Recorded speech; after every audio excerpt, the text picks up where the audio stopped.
Did he say what? Okay, What? here we are. Let me Yeah. go. We're now live. Hi, Brian. I'm glad to have you back. Okay. Hi, I'm Meta Spencer.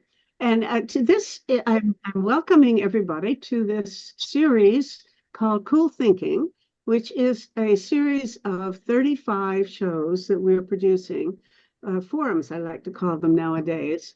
And this series will all, some way or other, uh, help us understand the options and possibilities for cooling the Arctic and of course both poles, and trying to keep the ice from melting, which is one of the great catastrophes impending as global warming um, proceeds. We want to find ways of chilling the Arctic. So we will have almost every Monday until October. We will be having a conversation with some experts and sometimes with some people who are not experts, whose job will be to help make sure that we pitch our conversations at a level that ordinary citizens can and followers and audience can understand. So sometimes we'll have people joining us for that purpose. Anyway, I'm delighted today to have three guests, all of whom are experts on the serious threats that we all face having to do with the melting ice in at the polar regions. And I think I will introduce Dr. Brian von Hersen first because he's so far away, he deserves special treatment. Brian is I presume you're in Australia, are you not, Brian? That's where you live. Okay. Yes, those are the hinterlands of the Sunshine Coast of Queensland, Australia. And it must be about middle of the night for you now, right? It is, yes, it's a wee hour of the morning, but I'm very happy to participate in this talk today. I'm just so happy that you're willing to get up in the middle of the night to join a talk show. Thank you. And also, I guess the second most distant person from me today is in Turin, Italy, and it is Dr. Peter Wadhams. Peter Wadhams is probably, my guess is that he's the most distinguished and well-recognized name as an authority on Arctic sea ice of anybody in the world today. And he's very generous with his time for us. I just had a conversation with him this morning, and he's now in Turin, Italy. So good morning. How are you again? Or good evening for you. Hi, Peter. How are you? I'm fine, thanks. Good. All right. And a lot closer to home, in Ottawa, I believe, is my friend Paul Beckwith. Paul is a climatologist. I don't know what kind of title you claim for yourself most. Doesn't matter. Call me what you want. Yeah. No, I want to call you something distinguished, and maybe everybody understands the word climatologist. I'm not sure. Anyway, that's what he does, and he knows more about the world's climate, and he's really good at explaining it. And that's always such a treat to have Paul join me because I can be sure that whatever other people say, if it needs to be translated into plain English, he can do it. So, good morning, friends.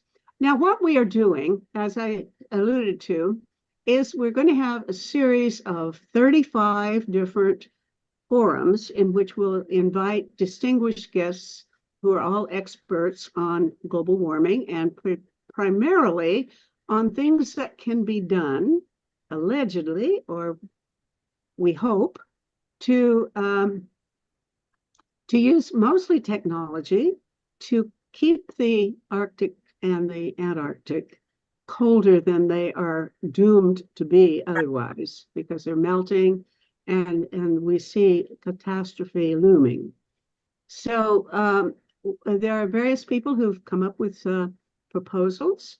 The most common terminology for calling these things by one name is to say that they are geoengineering proposals. That's a term that some people avoid using, and I'm not afraid to use it because I think we better at least come up with some common language to refer to it.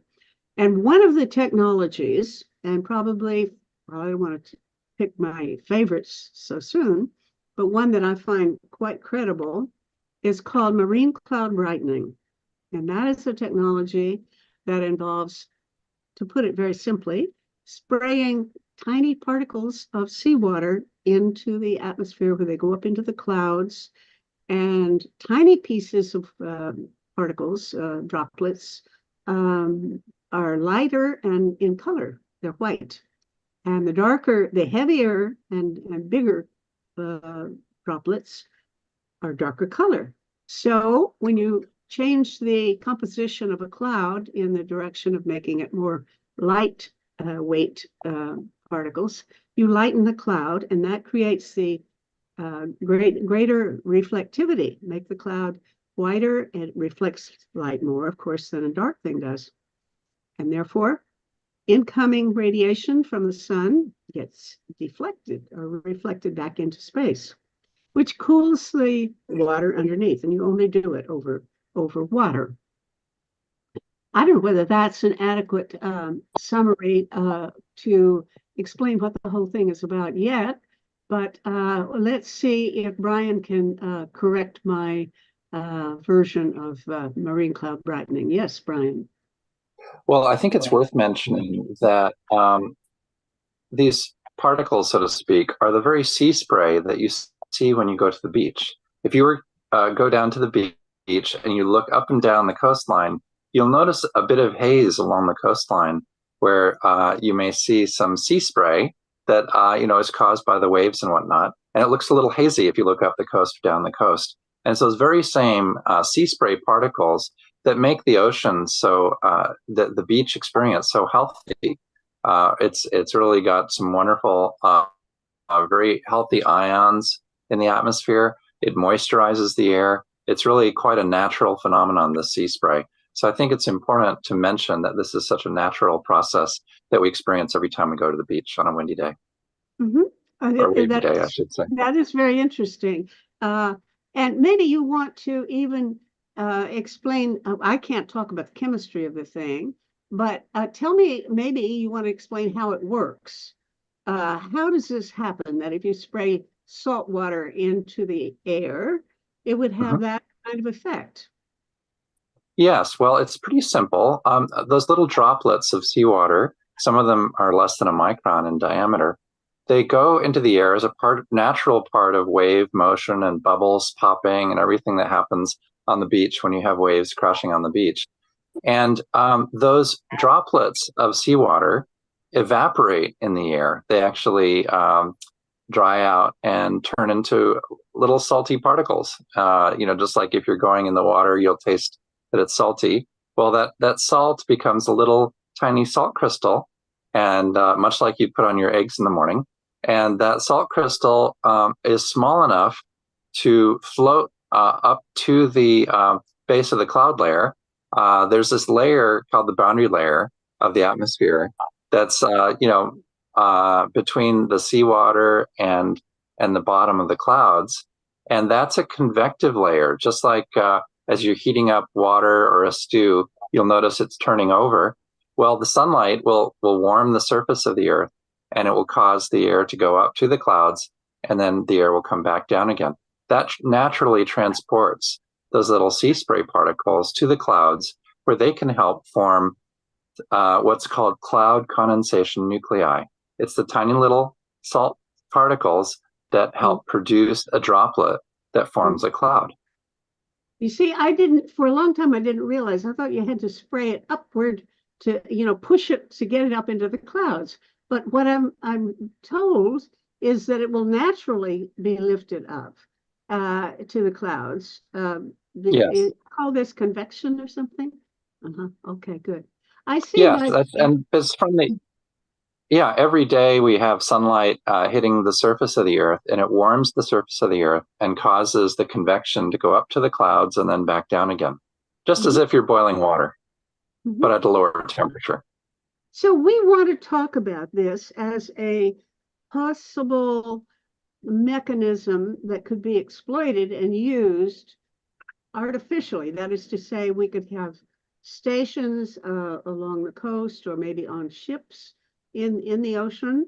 And particularly, I'm interested in whether it could be done in the Arctic Ocean, because that's where we most urgently need to keep the ice frozen. And that's Peter Wadhams's main concern, I think, too, is the Arctic ice.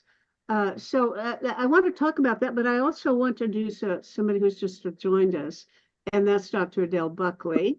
I have just last year, we ran a series of shows about various technological proposals for solving global warming or reducing the problem. And we had members of the Pugwash, Canadian Pugwash group join us so that they could help keep the conversation steered to a direction that our audience might find useful. And Adele was frequently with us. She is a physicist and an engineer and a very active person in the international Pugwash community. So good morning, Adele. How are you? Good morning, everyone. Apologies for losing track at the time, but I'm here now. And Okay. I must say I am concerned about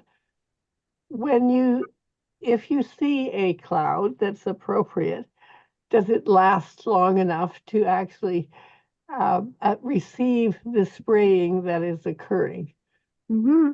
Excellent question. I think maybe that's a good thing to ask Brian.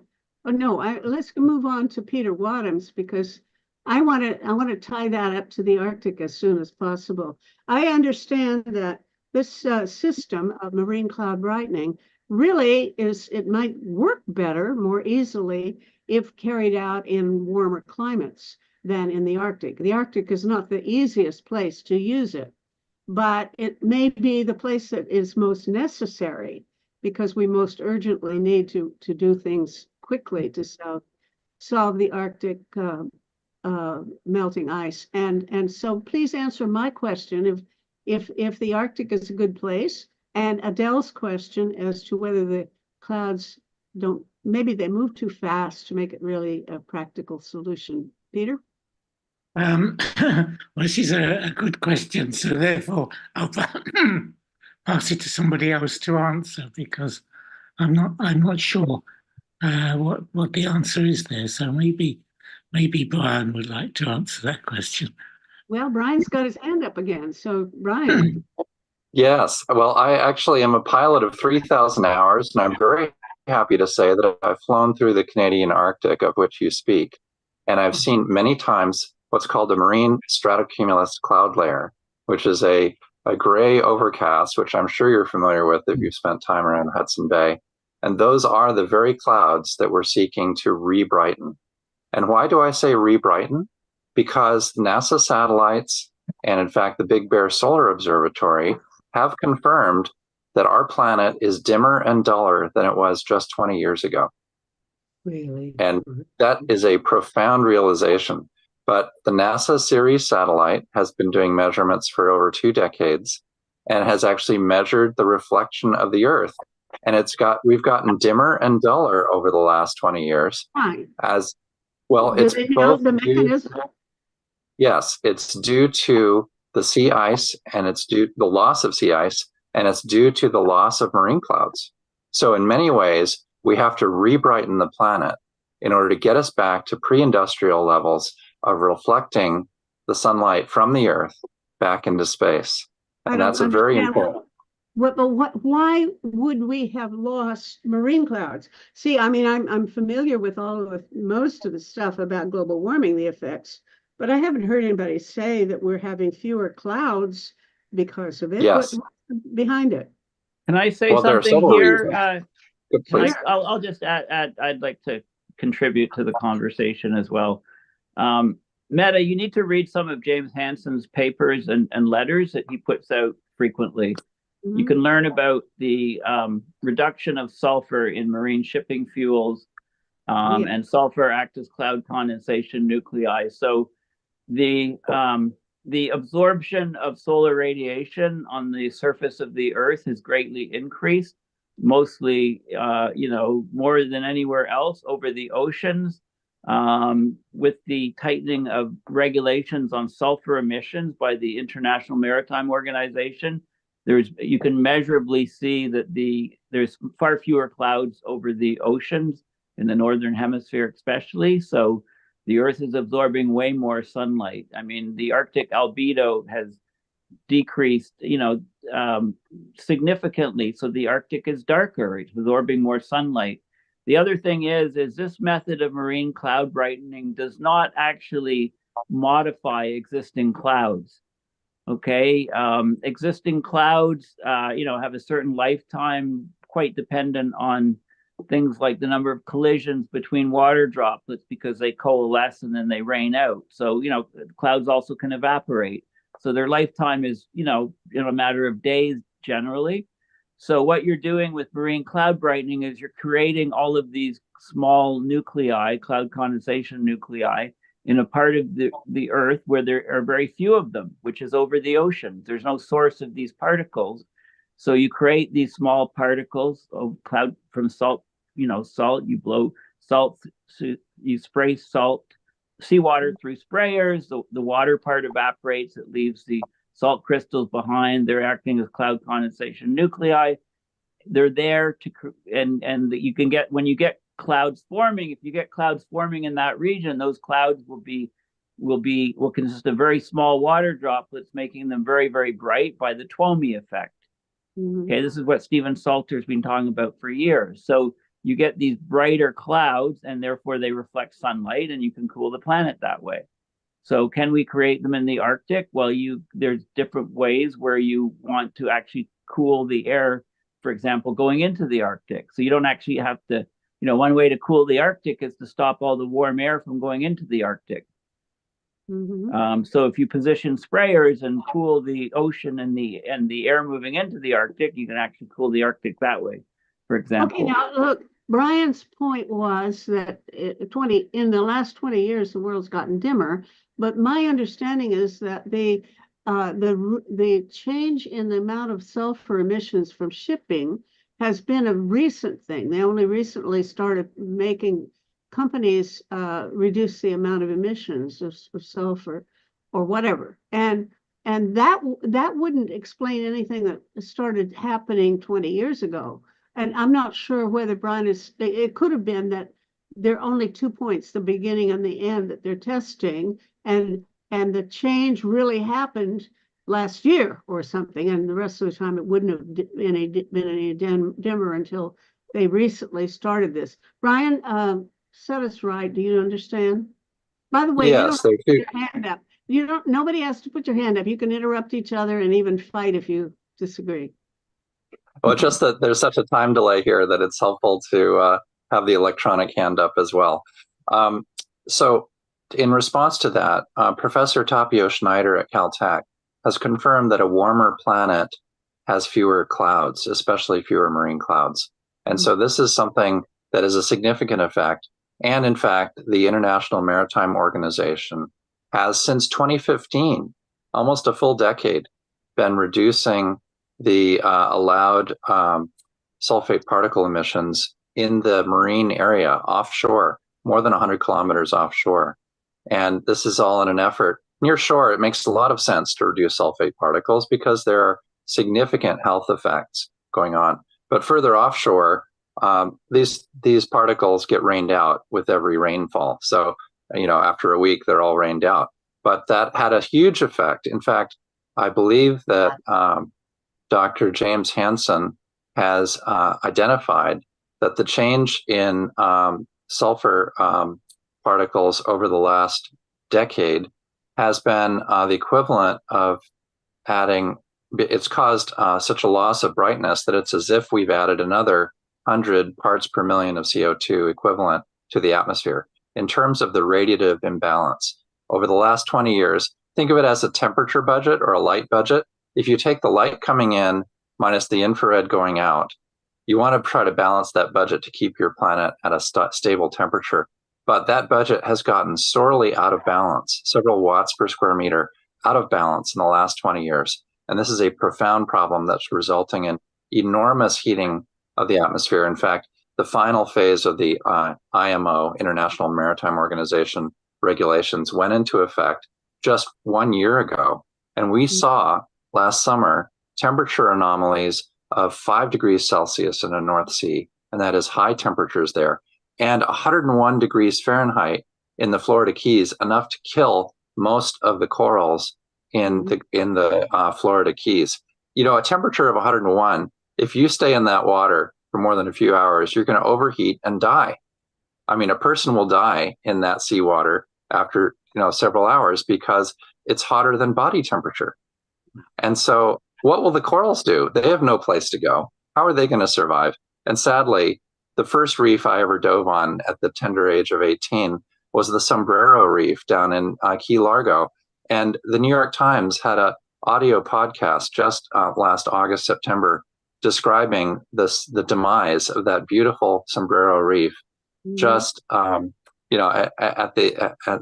scientists that went down there said, "Oh, it's not bleaching. It must be okay." And they dove on it, and it hadn't bleached. No, it had simply died because the temperature was so high.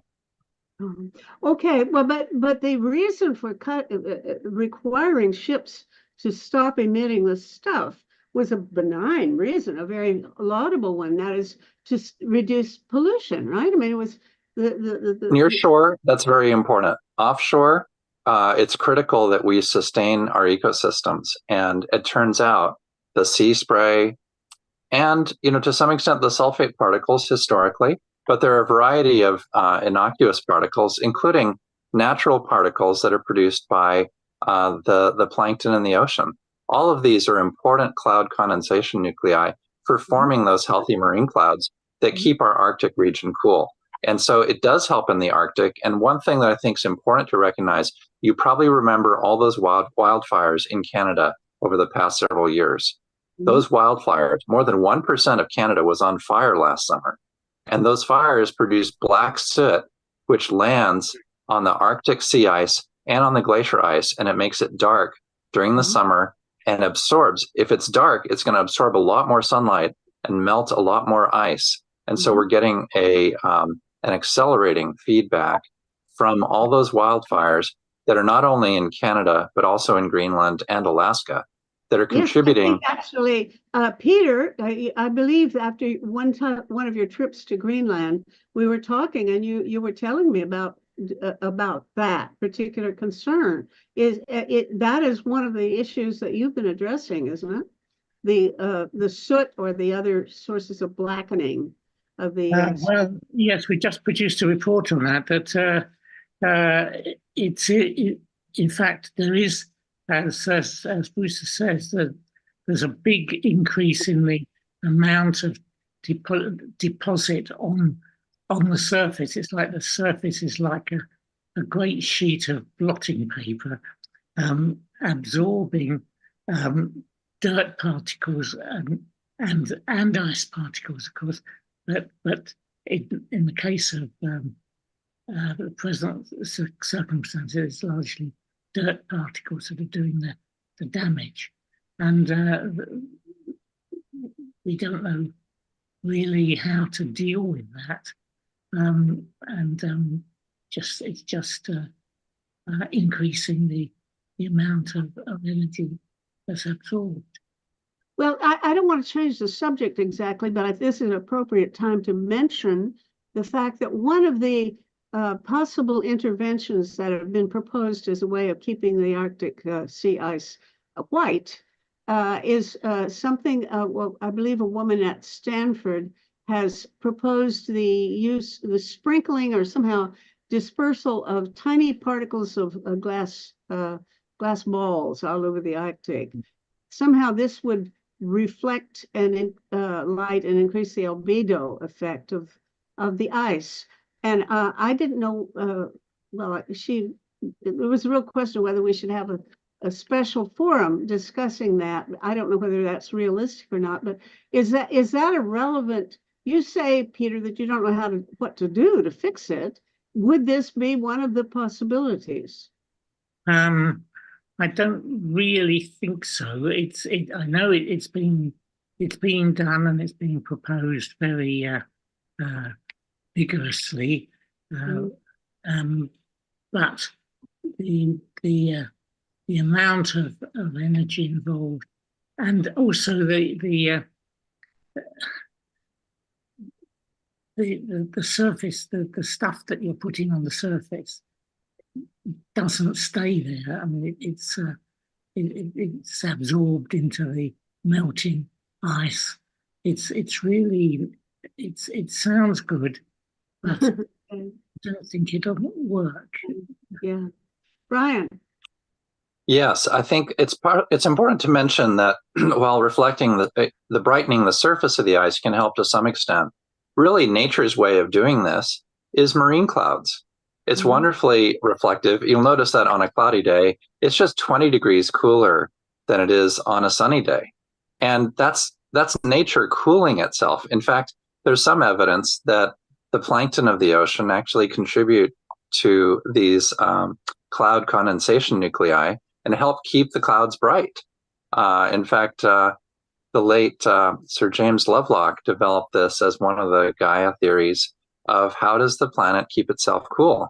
And it turns out the plankton have a great wisdom of several hundred million years on how to produce these natural particles that actually help to keep the clouds healthy and bright. And I think this is nature's way. What are these particles called? Because I'm not familiar with that. Well, they're called sulfide. Yes, there's natural particles. You know, if you ever go to the ocean and you smell the natural sea spray smell, part of that smell are the natural particles that are produced by plankton. Dimethyl sulfide, when the plankton dies, it gives off this organic compound that we eat every day in small quantities. And it's a natural compound that goes into the atmosphere, and it reacts with ultraviolet light to form those little tiny particles that are natural that go up to the clouds and help brighten those clouds. And that's something that's been going on for millions of years naturally. And I think understanding how nature works to cool the planet is a great way to restore the kind of cloud brightness and really re-brighten our planet to where it was 20 years ago and earlier, a brighter and cooler planet. And I think re-brightening the planet is a great objective, both with the marine clouds and with the sea ice, to get us back to pre-industrial levels of reflecting the sunlight back into space, where, you know, it kept the planet cool for thousands of years, if not millions. And this is really a chance to get us back to a healthy climate. I'm glad to hear it. But of course, we have clouds over land as well. And I wonder why you aren't suggesting brightening the clouds here, because you talk about marine clouds, not the kinds of clouds that I might see out my window. Why would you only do this over water? It's important to recognize that the ocean is 70% of the Earth's surface. We should have called it Ocean Planet Earth. And so many people have said, you know, the climate is the ocean because the ocean has such a profound effect on the climate. So if we start there with the marine clouds, then those marine clouds actually drift onto land, as Adele has so aptly put. The clouds move. And so if we take care of our marine coastal regions, for example, Hudson Bay and the cloudiness that you'll get off of Vancouver or off of the British Columbia, or even the eastern shores, you know, that's a great place to start. And if we're talking about sea ice, this is a great way to restore sea ice, because when you have cloudy conditions, you're going to get less ice melting in the summer. And it's primarily in the summer and the autumn when you want to have these clouds in place so they can reflect more sunlight and they can keep it cool enough so that the ice can over summer and actually start accumulating multi-year ice in the wintertime in the Arctic. I think the main reason, Meta, is that marine cloud brightening only works over the ocean. It won't work over the land at all, because over the land there's thousands more cloud condensation nuclei than there is over the ocean. So if you're making small cloud condensation nuclei over the land, they're just going to be a small part of they're going to only generate a small fraction of the water droplets in the clouds, because we produce all kinds of particles, you know, on our industry, sand blowing, you know, there's all kinds of particles in the air over land, whereas over the ocean, it's pretty much pristine. There's very, very few particles. So creating small cloud condensation nuclei over the ocean makes a huge difference to cloud generation there, whereas it wouldn't over the land. The other thing is Leslie Fields is the woman with the company Ice 911 that has proposed the glass to brighten the Arctic. Thank you. I couldn't remember her name, but yeah, that. Yeah, that's the woman that you're talking about. So, but I would argue maybe you should put your thoughts towards lobbying the IMO and getting them to put sulfur back in their shipping fuels and removing it slowly. I mean, it's like Homer Simpson is in charge. You know, they just suddenly said, okay, let's take all of the sulfur out, which they're doing. You know, they have no idea on any of the science behind what that sulfur does in the atmosphere in terms of helping to cool the planet. They just have no idea, and our governments are ineffectual in trying to, you know, they're always too slow. They always do things after it's already happened. So, you know, it's, you know, we have to keep trying. I'm not saying we can't keep trying ideas and doing things, but I mean, we've left it too late. I mean, the planet, the warming is so fast and accelerating so quickly. You know, there's a paper out about let's assume that we could actually counteract the effect by spraying salt to make up for the deficit of sulfur from the shipping. How much of the salt water would we have? But we're not going to do this anytime soon, are we?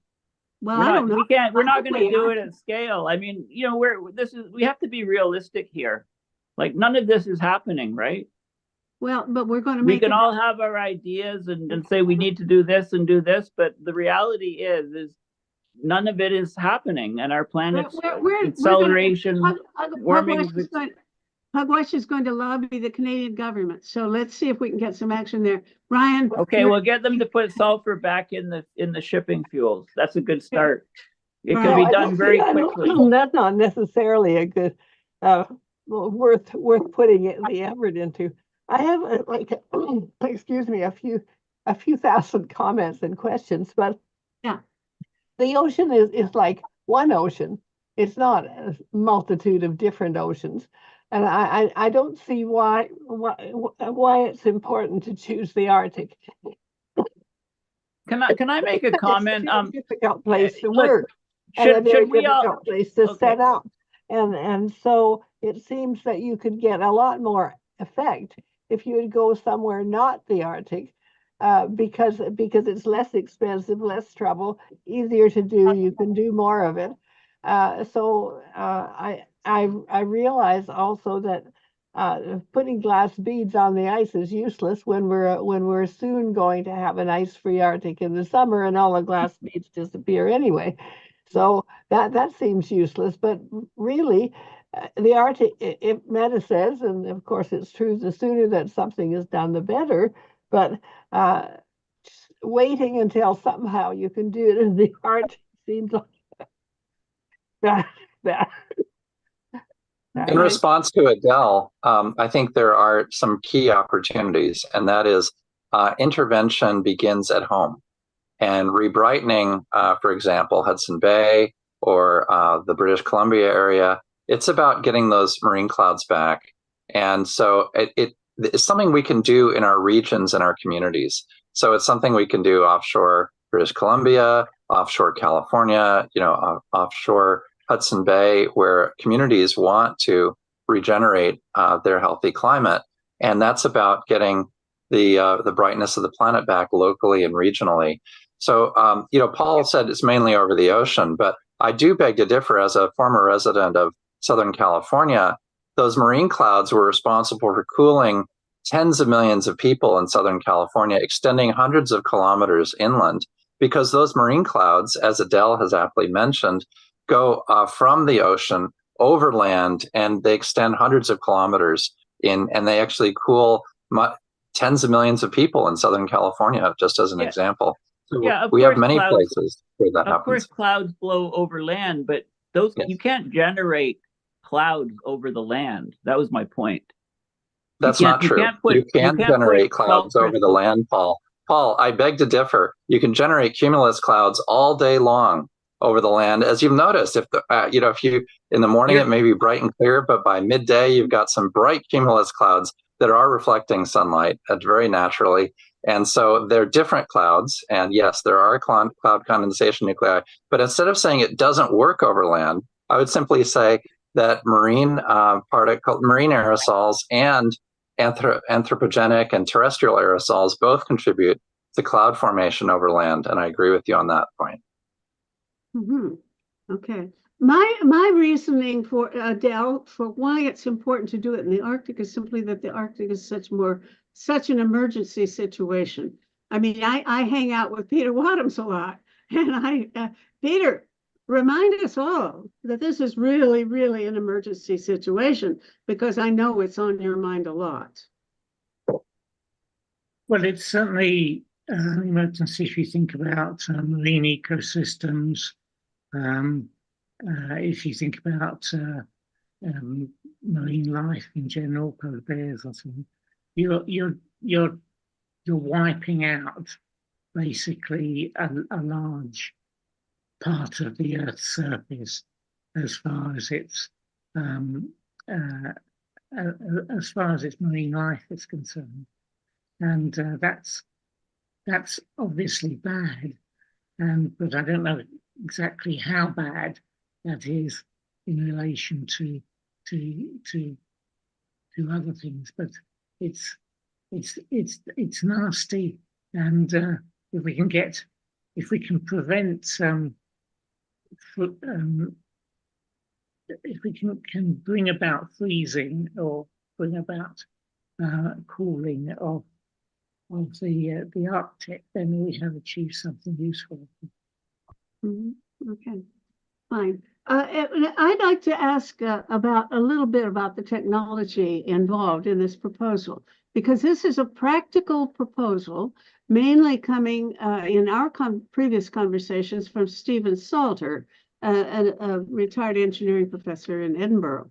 And I'm sorry he can't be with us today, and I hope he can be sometime in the future, because he has a very significant, a very specific kind of plan. He wants to create certain, he's designing ships that will be suitable for spraying in the Arctic, and a certain number of them are required. He's figured out how much needs to be done, where it's suitable to do it, how much it would cost, more or less, that kind of level of planning. So he's not here to make that pitch, but we can do it a little bit for him, at least speculatively. Brian. Yes, I've been in touch with Professor Stephen Salter in recent weeks, and he has proposed sailboats that use wind energy to actually provide the sea spray. And this is sea spray that you'd see on any windy day with white caps and bubbles on the ocean. It's really that type of sea spray that's actually helping to produce the small submicron particles that can help form those clouds. And so Professor Salter's sailboats will use wind energy to actually restore the particles that are needed to keep those marine stratocumulus clouds healthy and bright. And I think the objective is during the summer and the autumn, especially, to have these clouds in place where they can do a lot of good, and especially in the Arctic. And Oh, I beg your pardon. there we go. For every degree of global warming in the temperate latitudes, we have 3 or 4 degrees of warming in the Arctic, and that's why it's so important for us to address the Arctic. Not to mention that sea ice is so responsible for keeping our jet stream stable and ensuring a healthy climate for 7 of the 8 billion on the planet who live in the northern hemisphere. And so this stable jet stream is essential not only for the Arctic, but for all the temperate latitudes to ensure reasonable weather throughout the year. Thank you. Okay, good. Adele, I think you have an issue. Really have to, well, one, react to the idea of Stephen Salter's boat, or boats or whatever. It seems to me that they may work in temperate places, but in order to go to the Arctic with such vessels, they will need to be outfitted, especially for the Arctic, and will cost a huge amount of money to do that. and planning any Arctic expedition is a big deal. And I'm sure that you would all agree with that. But the other thing is, have you ever looked at the map and thought how to get to Hudson Bay? I mean, if you can go maybe from Halifax, and you have to go up and around Iqaluit and the Davis Strait into you cannot just say, oh well, we could go offshore in Hudson Bay and Spray. It's not the most accessible place. It's extremely inaccessible. So I really think we should be a little more realistic about ever thinking about Hudson Bay as a place to do any of these things. Well, That's a I great think question. for one thing, though, I mean, Hudson Bay, one of the problems is it's probably already too warm. We'd like to go to a place that's farther north. But the other thing is, Adele, there's a train that goes to Churchill, Manitoba, and you could bring in lumber and whatever and have the boats built there. So it isn't absolutely out of the question to have it done locally, and it'd be very good for the economy. Well, it's a very big project, and as you say, we need to do something now, and this would not result in something now. Whereas sort of going off the coast of BC or any other place which is more accessible could easily see us doing something now. I'd just like to mention one other thought that never seems to come up, which is that the world shipping industry is looking forward to the ice melting, and they're a powerful force, and I cannot see that they would have the slightest support and would probably hugely object if it was actually possible to refreeze the Arctic. You would get a huge amount of objection. And of course, finally, putting all this effort into doing this cooling doesn't do a thing for reducing the carbon dioxide, which of course we all know. So anyway, there's difficulties, but I see it as important. But I think the Arctic is the wrong place to focus on. Okay, in response to Adele, I've got several comments. The first is that temperature and carbon dioxide are covariables, and that means they both vary together. It's not cause and effect, okay? It's that the planet Gaia, has these two aspects of the atmosphere very hand in hand, and so that's really important. Secondly, it's important to recognize that there are multiple ways to re-brighten the planet and to provide the sea spray. And it's not only with Stephen Salter's sailboats, but we have many examples of wind turbines in Alaska, thousands of wind turbines that are fairly affordable, that could come in on train to places like Churchill and be deployed, and they can provide renewable power to those communities to have a reliable source of renewable power 12 months a year in the case of wind turbines in the Arctic. It's plenty windy up there. And then furthermore, that excess energy can be used to restore the sea spray and re-brighten those marine clouds in a region like the Hudson Bay, if desired, on a community by community level. This is something that local regions can choose to do and have community-led projects that have local effects and local benefits. And so I think that's important to recognize that we can choose where. In fact, we're also looking to use solar power, solar PV, to actually provide the energy and solar thermal to provide the energy that's needed for the sea spray. And getting the sea spray back is going to make a huge effect on and actually restoring these marine cloud brightness and ensuring that we have the clouds that we need in the summer and the autumn to keep the Arctic cool, and also, for that matter, to keep the Great Barrier Reef cool and to keep our ocean cool, which is absolutely essential to the health of life on Earth. Thanks. Mm-hmm. Well, tell me in a practical way, how can you start this process? Well, I think we start at small scale, hectare by hectare, and by engaging with local communities. We say, let's do a trial to restore, let's say, the brightness of our region. And that can include municipalities from Hudson Bay to British Columbia to the coast of California or Australia, for example. These are all places where marine clouds have a profound effect. I will say that our climate in California and also in Australia is greatly affected by the brightness of these marine clouds. And restoring that brightness is important from the Arctic to the equator. So I think that's really essential to recognize that 20 years ago, we had a brighter planet, and we have to work to restore that brightness of that planet, of this planet in our generation, to keep our climate healthy enough that we can actually balance our carbon budget as well as our temperature budget in the coming decades. Thank you. And Paul. The first place for a large project, where is that? Let Paul answer. Okay. Well, I think, yeah, I think we need a few. Adelaide's looking for some specifics, Brian. I mean, you're talking about, okay, so you want to put some cloud condensation nuclei over Hudson's Bay to create some low-level clouds, right?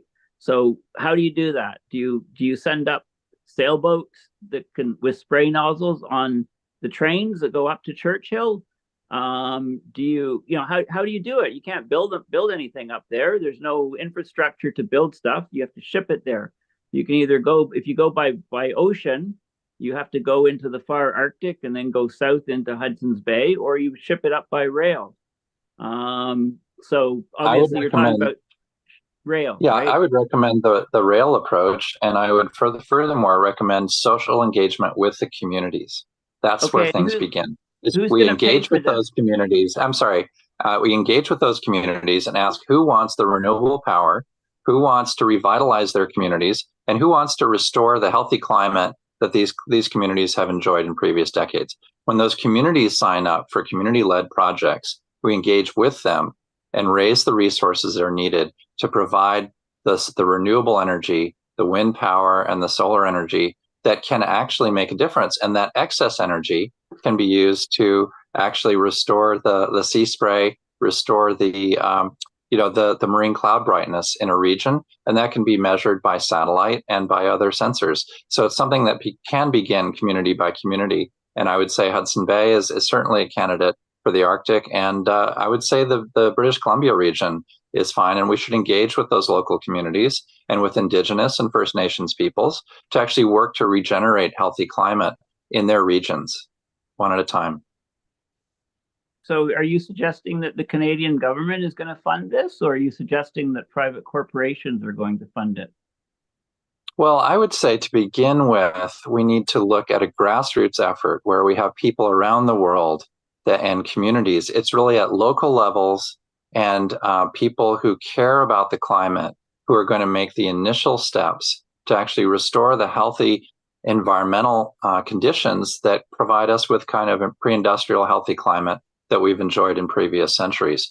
So I would say simply that it will start with communities, local representatives, and people who care, who are watching this program perhaps, who can actually help to get projects started at the community level that will show the way forward.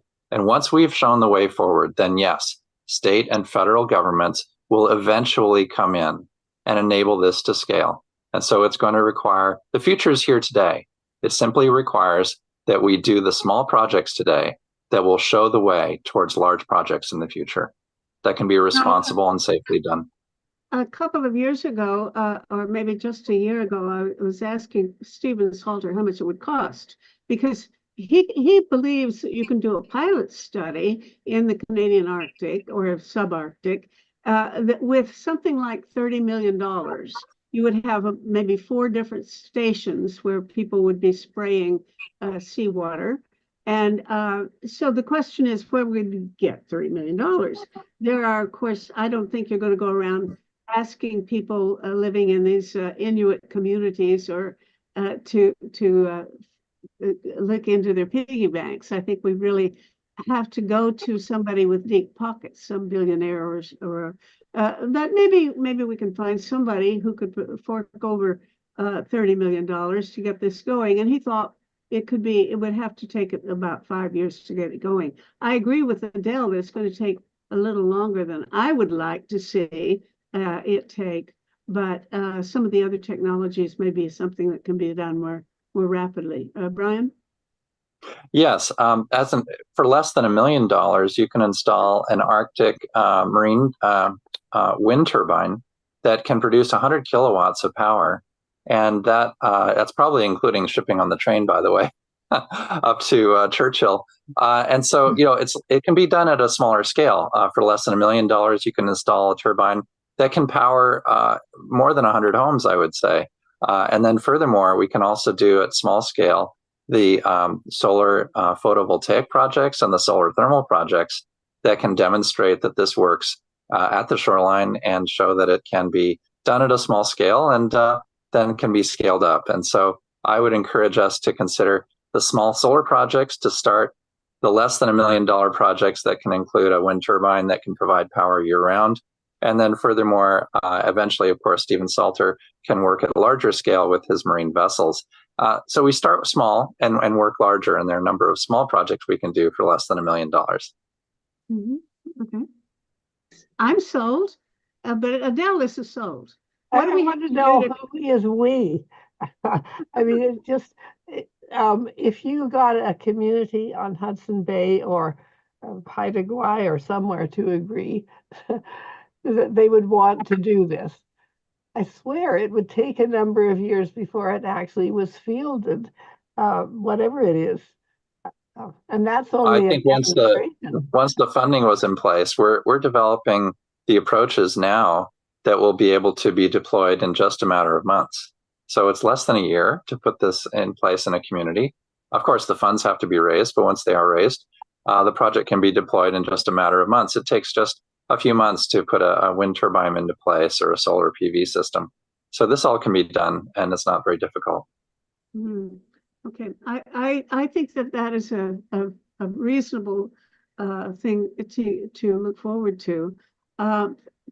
Peter, what do you think about all this? You and Stephen talk about this a lot. Is this something that we could realistically achieve within, say, 5 years? You think? Yes, I think so. I think mine is very optimistic, but I think it's well placed optimism. These are things which, first of all, they have to be done.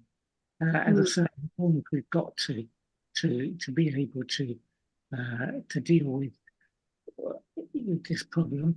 And secondly, it does look as if there are ways of doing this that can bring us to some useful conclusion within months. And if so, then that's really something that's very, very important, and we should go for. Mm-hmm.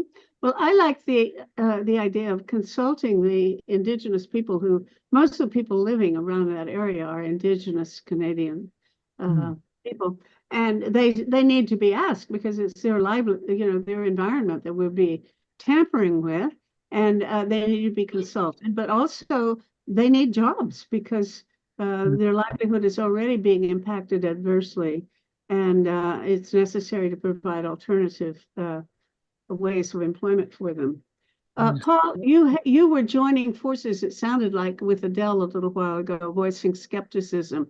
Let's give you, I don't want to give you the final word, but I want to give you one more opportunity to take sides in this thing. And then anybody else who wants to wind us up, because we've got to finish. Yeah, I think it's hard for me to be optimistic about any of these methods at the moment. I at this stage, I've lost all faith in Western leadership and Western governments for many reasons. And also, I just see, I read all of the latest climate change science and articles and so on and so forth. So, I just think we've left it too late. Our civilization is, we need to try all these things, don't get me wrong, but I'm very pessimistic at the moment about our future. So these sort of things, putting a wind turbine up in Hudson's Bay, I don't think is going to change the world. What I am curious about is, Brian, in Australia, there for work? Or are you there for vacation or holiday? Or like, what are you doing with marine cloud brightening work in Australia? Is there anything happening there? That would be my question to you. Well, Paul, yes, there's been work done with a group called RRAP on the Great Barrier Reef to try to restore cloud brightness to reduce the amount of coral bleaching that happens in the tropics. It's early work and more work needs to be done, but we do have a volunteer effort at rebrighten.org to actually work to rebrighten the planet with marine clouds and sea ice. And of course, this is being done at a very local scale right now, but we're happy that Stephen Salter has been part of our effort and other experts from around the world, including the Cambridge Center for Climate Repair and Dr. Armand Neukermans in California. So this is a global effort that we're doing. I think it's important to touch on what Meta has described, and that is it's not only getting the social acceptance from our indigenous communities, but actually co-designing these approaches with those communities so that they can have the renewable power that they need, the sustainable livelihoods, and to work to actually regenerate healthy climate in our generation. And that starts at a local and regional level. So it presents a great opportunity for us to do it. I think it's important for us to say that this is all part of the climate triad. And the climate triad is really three things. It's getting our emissions to zero. It's about drawing down 1,000 gigatons of carbon that we put in the atmosphere in the last 2 centuries. And it's about climate repair. And this notion of marine cloud rebrightening is about repairing our climate back to pre-industrial levels. I like to say the future is here today. It's just not broadly distributed yet. And to quote the very famous Winston Churchill, he said, "You can count on the Americans to do the right thing after they've tried everything else." Thank you. Okay. That's, I guess, an encouraging pep talk. I'm not sure. It didn't pep me up exactly, but it's the best I can do, considering that Adele and now Paul have taken a stand in the other direction. I remember a year ago when I used the word doomsday, and Paul said, "I never talk that way." And I guess you changed your mind because you sounded pretty doomsday-ish to me. Well, Anyway, look, I mean, I'm just trying to be realistic. I mean, are we going to have Trump as U.S. president in 10 months, less than 10 months? Then everything that the U.S. has done on climate is down the tube. Look at oil production of the U.S. It completely dominates every other country in the world. So I'm very realistic, I think. I get it. I just happen to be, this is the morning when, the bottom line for me, and take this out of the tape, but the bottom line for me is for 3 or 4 months, 1.5, 1.8 million Gazan Palestinians have been forced into a small part of Gaza. And Israel chose the Super Bowl to go and bomb and maim and kill people, and the media, all the media says is 2 people rescued. So I'm sorry, I just I'm not in a mood for rainbows and unicorns on climate. I mean, where things are worsening, we can try all these things, but until we have governments cutting back on their fossil fuel production, right? Until we have realism in our Western leaders in fighting the climate crisis, then I find that it'll be difficult for me to have optimism that we're actually going to do anything about this problem, because I don't know if you saw the news about the Mauna Loa CO2 levels, right? In one day, they just jumped 4 parts per million, and they stayed up at hwell level. The wind was probably that. I don't hear anybody speculating what happened. The ocean, probably the wind shifted from the north is what some NOAA scientists think. And if the wind shifted from the north, there's a lot of CO2. The hot concentrations are higher there. Mm-hmm. So, it's hard to say, but we're getting all of this stuff coming along. Also, the papers on the AMOC, the Atlantic Marinal Overturning Circulation, right? There's lots of that's been in the news a lot in the last couple of days. There's been some new papers on it. Stefan Ramsdorf has revisited some of his work from, say, 6 months ago, where he talked about some of the effects that would happen if that thing shuts down. Basically, a lot of Europe loses the ability to grow food. Okay, so this is obviously huge stresses on global food shortages. So yeah, I apologize for being a bit of a pessimist and downer on this sort of method, but that's just the way things look to me right at the moment from my chair. I encourage all of this stuff, but I'm just getting very skeptical that any Western government will actually treat climate change seriously. They get distracted so easily by other world events coming along, and well, we're not. I don't think anybody has to be optimistic. I'm not optimistic, and I don't operate on the basis of hope. People say if you don't have hope, you can't do anything worthwhile. That's not true. You can operate on the basis of duty. And I think, it's not a lot of hope that these technologies are going to make any difference. But it's pretty damn clear to me that without them, we're sure sunk. That you cannot get there just by emission reductions. So the most important thing that I know of is to keep plugging away at saying we have to use alternative, more aggressive types of technologies that can actually remove carbon from the atmosphere and reflect sunlight away from the planet so that we can directly cool the planet through albedo effects. So those are two things that are the most promising, they are the most realistic, and I'm going to keep fighting for them, even though I agree with you. The prospect is not really very bright right now. And I'm going to, who wants to have the last word? Please don't. Okay, who wants to say goodbye? I just want to say, look, I am much in favor of action, and I think it is counterproductive to talk about action in the Arctic because it's more difficult. Get going on action in easier places, and the sooner the better. That's what, and just stop talking about refreezing the Arctic. I think you're wrong, Adele. Brian, you have the last word.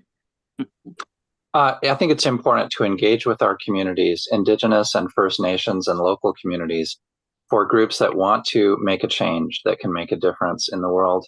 And that can start on our coastlines. It can start in Hudson Bay. It can start in any community that really cares about the climate and cares about their future.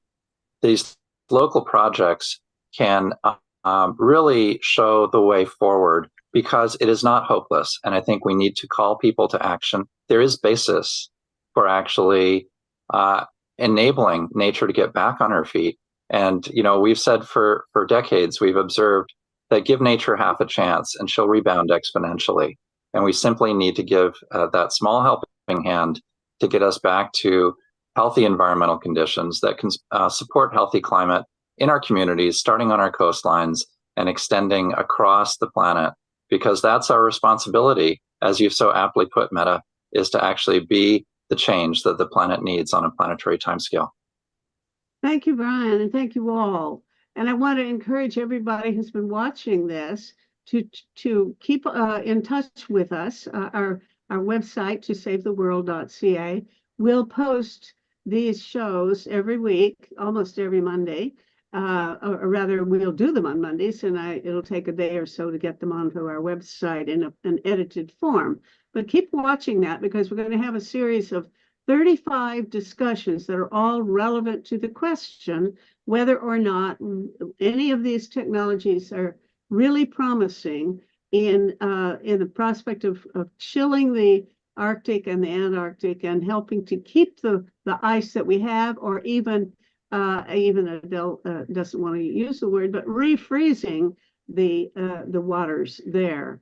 So thank you all for being here, and I'm sure some of you, if not all of you, will be back again as we revisit this topic and related issues about alternative technologies for cooling the Arctic over the next 6 months. We'll be doing this until October. Thanks.